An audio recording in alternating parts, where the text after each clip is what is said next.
Right now we're going to go through the basics of setting up your live lesson, getting Adobe Connect all ready for your live lesson, and then what we do after our live lesson to get the link that we can share on the communication site with the students.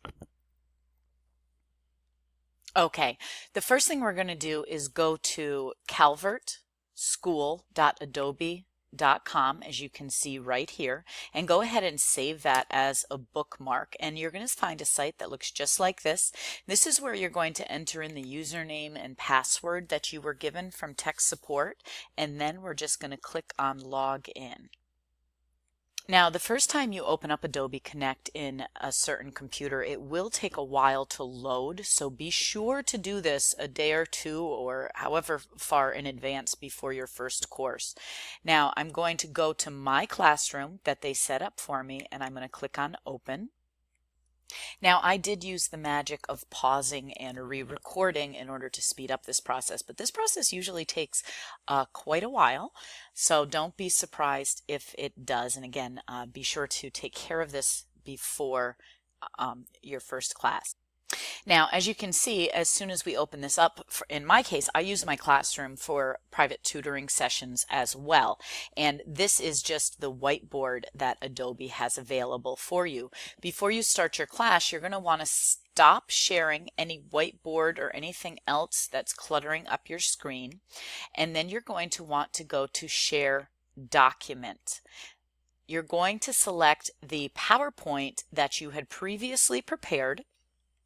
Now, in this case, these are all of the files that I have already uploaded in the past. If you just created a new PowerPoint, you're going to go to Browse My Computer. You're going to find the PowerPoint that you just created.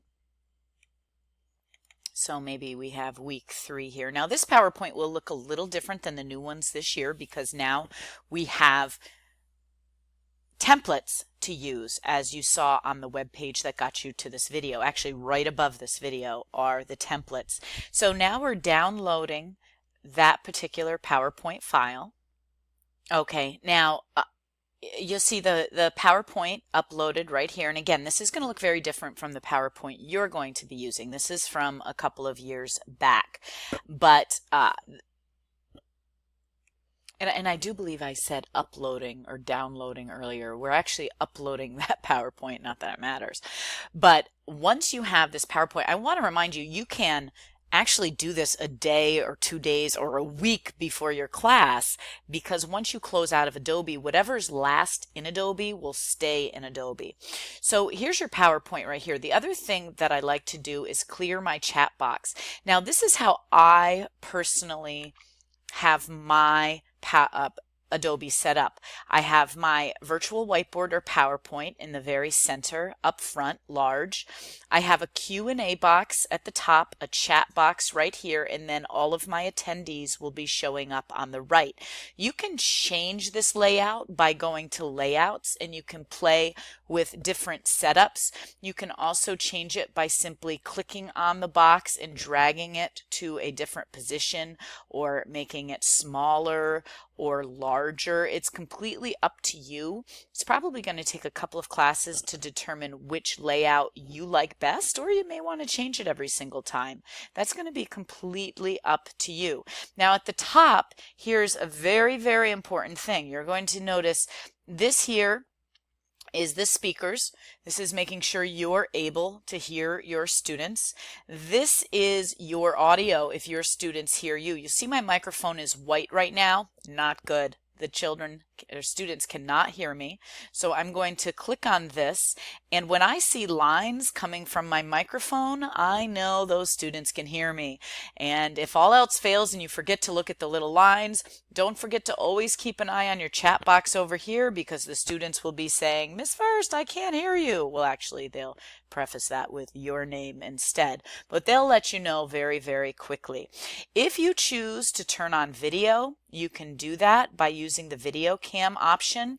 I can tell you, I used to always have the webcam of all of my students on. I did find that it slowed down the lesson considerably as far as what the students call lag time. However, they loved it. They love looking at themselves. They love looking at their classmates.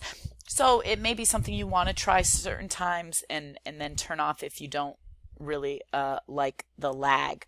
Now you're basically all set up for your class. Keep in mind you definitely want a chat box because you want to be sure that you can see the students. Keep an eye on the chat. Make sure they're not straying from what they should be doing. I always let the students arrive a few minutes early and then they can chat about what they would like, but they know come time when I'm speaking, they're not to be chatting because it's equivalent of talking over me. If I was in a brick and mortar school, you certainly don't talk over your teacher. And I also prevent them from chatting over the top of other students. Now, if we had participants, you're going to see your participants over here on the right. Well, under attendees, I should say. At any point in time, if you want the students to be able to draw on the whiteboard, you can click on them and drag them up to presenter, and then they will be able to draw on the whiteboard.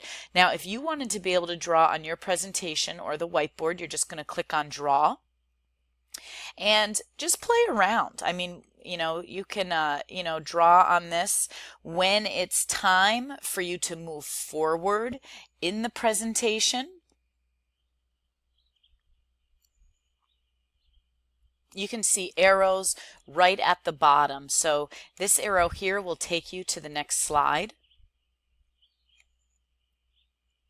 Okay, and you can just use those arrows to navigate through your slides. The most important thing, and I should have started off with this, is making sure that you're recording your session. So to record your session, and this should really be the very first thing you do as soon as it's time, or maybe a minute before the time of your class, you're going to go up to meeting. You're going to go to record meeting, and then you're going to give your meeting a name. Okay, so orientation recording. You're going to click OK. And when you see this red dot up here, that means your session is recording, and you can just click the X there to clear that. Now, I go through my entire class. I have a phenomenal class. There's yelling, cheering, standing ovations at the end. And once I close my class and I wish my students goodbye, I'm going to come up here, click on the recording. I'm going to stop my recording. And now I'm going to show you how to take that recording and get the link to your recording so you can upload it to the proper place on the communication site. So the first thing we're going to do is we're going to go back to your web browser where you had Adobe Connect first opened. And instead of being on the Home tab, you're going to click on the Meetings tab. You're then going to click on Shared Meetings. You're going to go to Calvert Academy. You're going to find your class, and you're going to click on your class. The best way to learn how to do this is to shrink down this video and actually be doing it at the same time. It is very possible that you don't have your logins yet, and if you don't, well, then you can't be doing it at the same time. But as soon as you do, come back to this video and basically just open up the Adobe screen and follow along. Now, once you get into your class, you're just going to click on Recordings. I know it seems like a lot of clicks to get to one place. I agree. And you're going to find the name of your recording. Now, the first thing you're going to do is you need to put a little check next to your recording, and we're going to unlock it by clicking on Access Type. See how it has a little lock here? That's not good, because that means when the students click on the link, they're not going to be able to access it. So we choose, we select the radio button, Public, and we're going to save that. Now, once you copy the link into the communication site, and it's going to be able to be public. Now, when I click on that orientation recording, or whatever you named that particular recording, the beautiful thing is, look how all of my other classes are still there. And boom, there's the link right there. So you're just going to highlight this link, Control C, And then you're going to go into your communication site and copy this link where it belongs. And you're going to know where this link belongs when you watch the communication site video and setup. Make it a great day.